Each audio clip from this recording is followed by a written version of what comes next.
Pour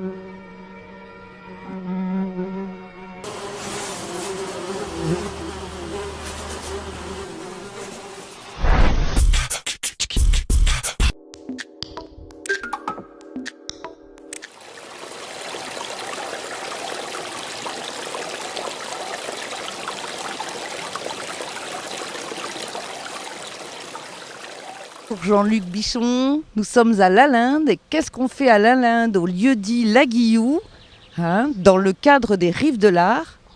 Jean-Luc Bichon nous a installé quelque chose dont il va nous parler. Donc bonjour. Bonjour, donc la pièce s'appelle Corridor et l'idée c'était d'installer un passage aérien qui fasse directement écho au bief qui traverse le moulin qu'on voit ici en contrebas. Donc un passage aquatique qui passe sous le moulin et auquel va faire écho un passage aérien qui va traverser la pièce principale du moulin et qui va permettre à l'air de passer bien sûr et puis évidemment à tous les insectes et éventuellement oiseaux peut-être ou chauves-souris la nuit qui vont les poursuivre dans ce corridor. Donc les deux fenêtres en vis-à-vis restent ouvertes bien sûr pendant tout l'été et vont être l'objet de traversées intempestives et j'espère nombreuses d'animaux ailés. Il y en a même qui peuvent s'installer éventuellement. Ça serait étonnant, mais pourquoi pas?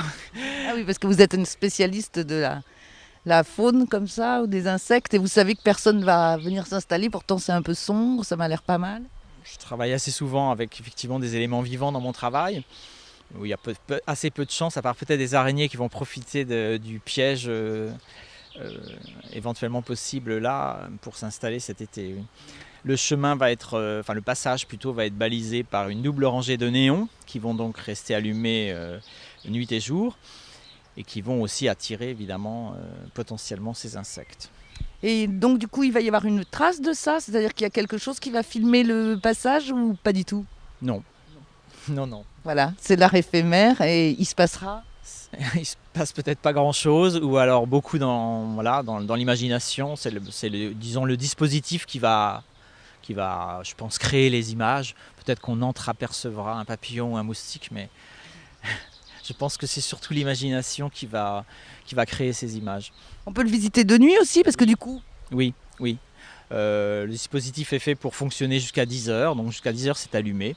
Et donc là, peut-être d'ailleurs que ça sera plus visible et peut-être plus intéressant, plus attractif, disons, la nuit.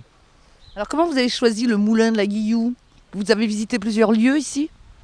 Non, on m'a proposé le moulin en pensant à mon travail, à des travaux précédents et on s'est douté que ça allait me convenir. Parce qu'il y a des spécialistes aux Rives de l'Art et donc elle savait que... Donc ça vous a semblé? Oui, intéressant. Et j'étais déjà intervenu dans un moulin, dans une précédente édition, où j'avais travaillé avec des éponges. Bon, c'était une formule complètement différente. Et je faisais intervenir directement également l'eau du bief du moulin. Donc deux situations quand même assez proches finalement, mais deux réponses alors pour le coup très différentes visuellement.